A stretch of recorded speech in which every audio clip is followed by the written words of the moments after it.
Tua is back on Sunday.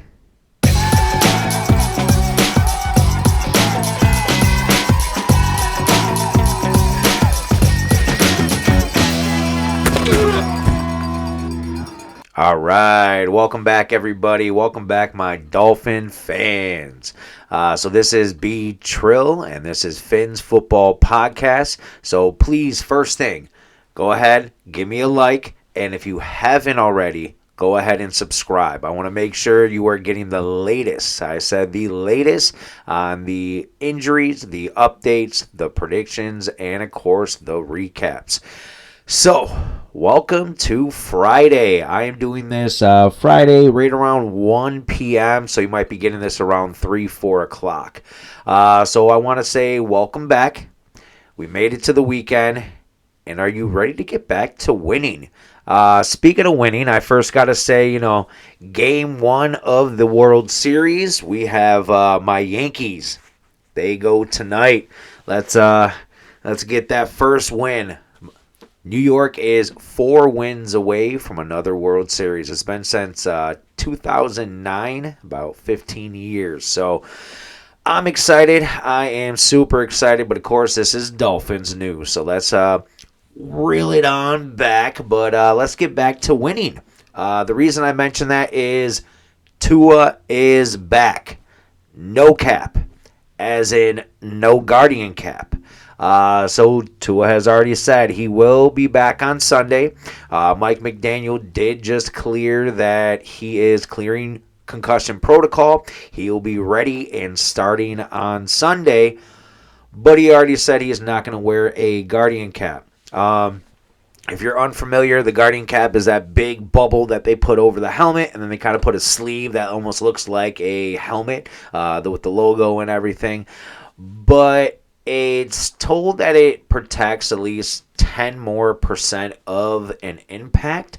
So it would be beneficial, but Tua already says he doesn't like it. And it does go by personal choice. Of course, he has worn one before because in preseason and practice, they do wear a lot of the Guardian caps. So he has worn one before. I guess he just doesn't like it. Preference. I mean, it's kind of like in hockey, whether they wear a mask, a visor. Everyone has their own preference about what is around their head, especially with that being what they need to use for vision. I do understand Tua, so we'll leave it at his own personal preference. You did see that press conference. He was a little salty, so we got salty Tua back. I like that. We need salty Tua back. We need to start winning again. We need to get Tyreek Hill back involved and Waddle back involved. I will be getting to all the injury updates in just a little bit.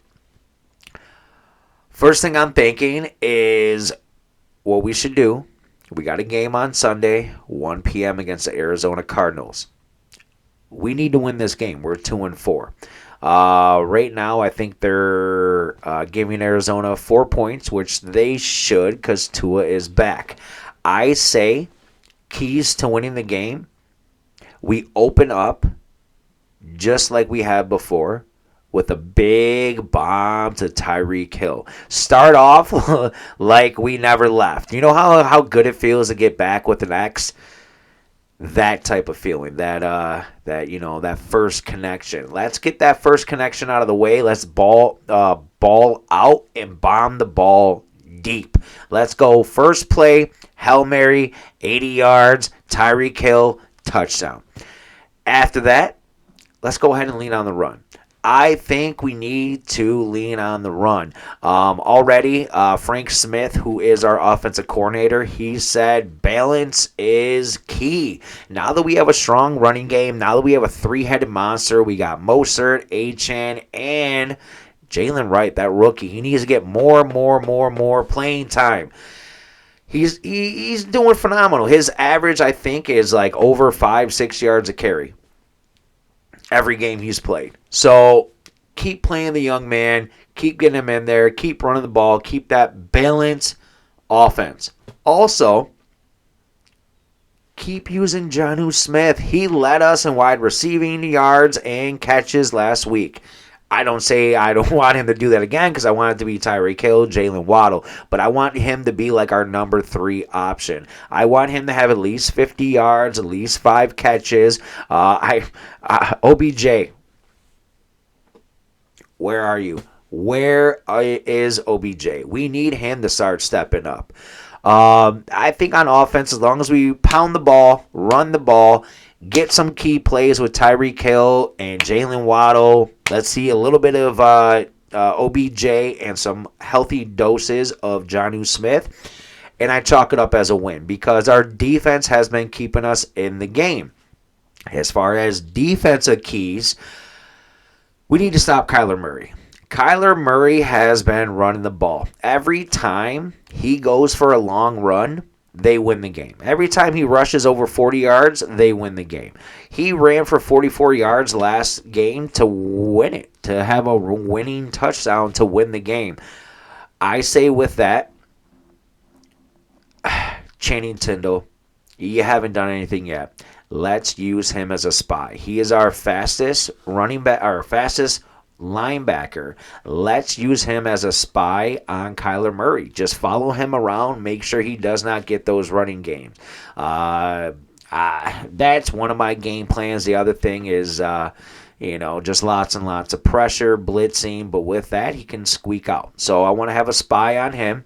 I think we should double Marvin Harrison Jr. He is just a beast. I think Jalen Ramsey, he might be able to stop the rookie, but it's tough. It's tough. I think that we should double him, but also keep an eye out for Michael Wilson. He is that sleeper. He has been doing phenomenal this year. He's been kind of inconsistent, but keep an eye out for him. James Conner, he is no pushover. He is a powerful running back with some quickness. So he can catch the ball out of the backfield, but he likes to pound the ball and run the ball. So we got to contain him. But did you know the leading wide receiver for the Arizona Cardinals is actually Trey McBride, who is their tight end? He's leading with 322 yards, and Marvin Harrison Jr. only has 300. So he is the leading receiver. As far as running, Kyler Murray is their second leading rusher at 325 yards rushing. James Conner only has 504. So, again, keep in mind who brings home the stats, who we need to focus on. As far as other news for the game, I guess we can jump into it, of course, with Braxton Berrios being out. Malik Washington looks to be returning kickoffs and punts. So he did so in the preseason. He looked phenomenal doing it. So hopefully he can keep doing it. And who knows, maybe he'll bring one back. Tyreek laughed about it, says that he's washed up, I think he said he's washed up from the return game, but who knows, maybe we'll throw him back there with the dynamic return, maybe even Jalen Waddle, but as of right now, it looks like Malik Washington's job to be our premier premier returner for kicks and punts. As far as other positions, it looks like Kader Kohou is going to be sitting out. Also, Storm. So, Storm Duck might be unlikely to play as well. But Kader Kohou has been dealing with a neck injury. Cam Smith is back. So, maybe Cam Smith might be playing a lot of slot. But we'll see. We'll have Ramsey and Fuller. I know Ramsey plays a lot of slot. He's been blitzing a lot from the slot. I saw Anthony Weaver said that he loves using Ramsey. He is just a dominant player. He blitzed him, he said, 3 straight times. We saw the one time he almost got the sack on Anthony Richardson. Then the very next play he did get the sack on Anthony Richardson. I think that ended up being a fumble. I can't remember. But yeah, Ramsey, lots and lots of Ramsey. But yeah, Kader Kohou is going to be out. Storm Duck, unlikely. Zach Sealer, unfortunately, on Thursday, he did get poked in the eye. Zach Sealer is going to be out with that, on the defensive line, Anthony Weaver did say that Mo Kamara, he is going to be getting a lot more playing time. He had, 2 pressures on 7 snaps. So with that, that's a good percentage. It shows that he's getting to the ball, getting to the quarterback, trying to be disruptive. So look for Mo Kamara. But on the defensive line, we only really got Benito Jones and Brandon Peely as healthy players on the defensive line. So, of course, we got Calais Campbell, and then we got Agba. Agba is going to be back. So he's dealing with a bicep injury. Hopefully he doesn't have any setbacks, but he is looking to be back to play. So who knows with that defensive line, if we do pick up any other players, if we do sign anybody from the practice squad. But right now, it looks like Mo Kamara is going to get some more playing time. So we might have Mo and Chop Robinson, our 2 rookies on each side, playing at one time. But with that, of course, we got to have Calais Campbell and Agba in there. Agba might help out on the interior sometimes too. So we'll see what Anthony Weaver does, how he moves everybody around. With some other injury news, Liam Eichenberg. We know he's not the best guard, but as of right now, he's kind of like a stopgap. He's been playing decent, but he is playing with injuries. So he has injuries with both his shoulders, just a lot of pain and aches, but they're saying that he will play on Sunday, which is good because Robert Jones and Lester Cotton, honestly, they're not the best. They're decent for backups, but with Tua back, we got to keep him healthy, so we want to have our best 5 out there on the line. Who knows? We might bring in Patrick Paul for a couple snaps if Liam Eichenberg has some pain, but as of right now, it looks like he will play. Also, great news. Javon Holland. So, again, he's coming back from that broken bone in his hand. It looks like he is good to go for Sunday. So, he will be back. So, hopefully, it will be him and Poyer back in the driver's seat. We know Marcus May and Elijah Campbell, they did pretty decent while they were gone. Our passing defense has been phenomenal. With some other injuries, of course, ones we don't want to hear, but ones that hopefully we can ignore. Tyreek Hill, he is dealing with a foot injury, but we saw when the news broke about Tua, he's telling all the fantasy owners to start him. So hopefully that foot is not hurting too bad. They are looking likely to play. Also, Jalen Waddle, he's dealing with a quad injury. So both are likely to play. When Mike McDaniel was asked, he did say he's very optimistic that they both will play. Speaking of Mike McDaniel, so he talked a lot about Tua. So Tua has been officially cleared off concussion protocol. Hopefully that is the very last time we have to say that during his career, because I'm hoping no more concussions. Let's play smart. Let's slide. Let's do anything that we have to do to not put ourselves in harm's way. But with that, he is cleared. He did speak to lots of experts, medical experts, top-notch medical experts, and no one told him to retire. Everyone told him to continue with his career. With that, I want to see it. I can't wait to see it. The fast, explosive offense, the quick motions, the quick deliveries, the misdirections, the players in motion. I can't wait to see it. The first quarter might be a little rusty, but I'm hoping by halftime we're ready to go and ripping and putting up points on that scoreboard. I'm going to talk about our scoreboard. As far as backups, Skylar Thompson might be our backup and ready to play. He is coming back from that back, chest, rib injury where he was in lots of pain. He is pain-free, so he will be our backup. It does look like Snoop Huntley, he is still dealing with that shoulder injury, so Skylar Thompson looks to be the backup. I know we signed C.J. Beathard off the practice squad. That's just because we have so many injuries. So many injuries. enough with injuries. One thing I did want to go through is our stats, our ranking overall. Of course, my phone wants to lag. Overall team stats. So right now, if I can pull everything up, the one time my phone wants to be difficult. But right now, with ESPN overall ranking stats, let's see. I'm just going to pull it up from the beginning.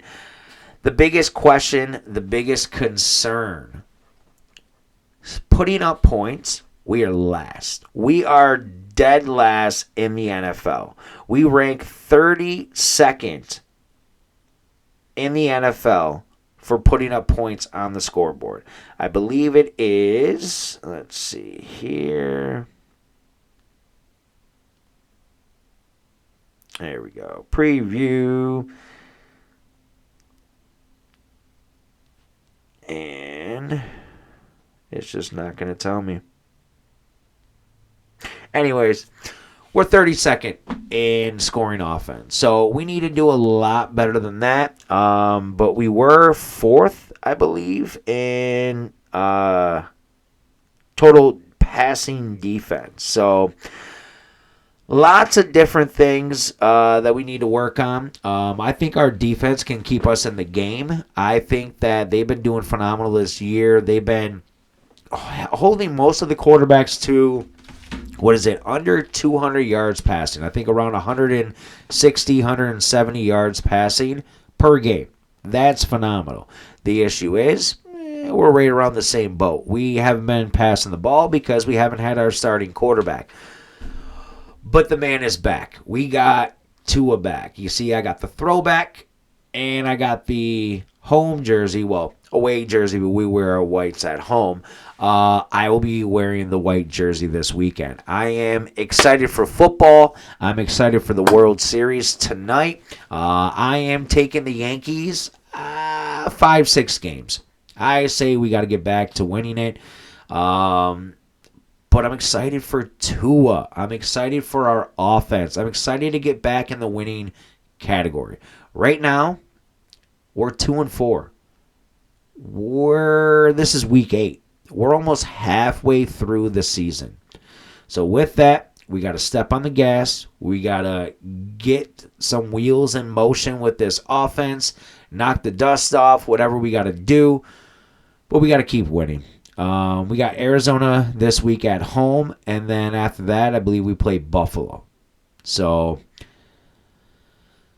lots to be looking forward to. With that, I'm going to pretty much wrap everything up. I want to keep on saying thank you for still watching. Keep on liking, keep on subscribing, and please share. Let everybody know that I'm out there. Again, I'm excited for TUA, excited for the World Series, good times. But until next time, I will be updating some injuries possibly this weekend through shorts. But until next time, until the next episode, I just want to say fins up family, and we'll catch you later.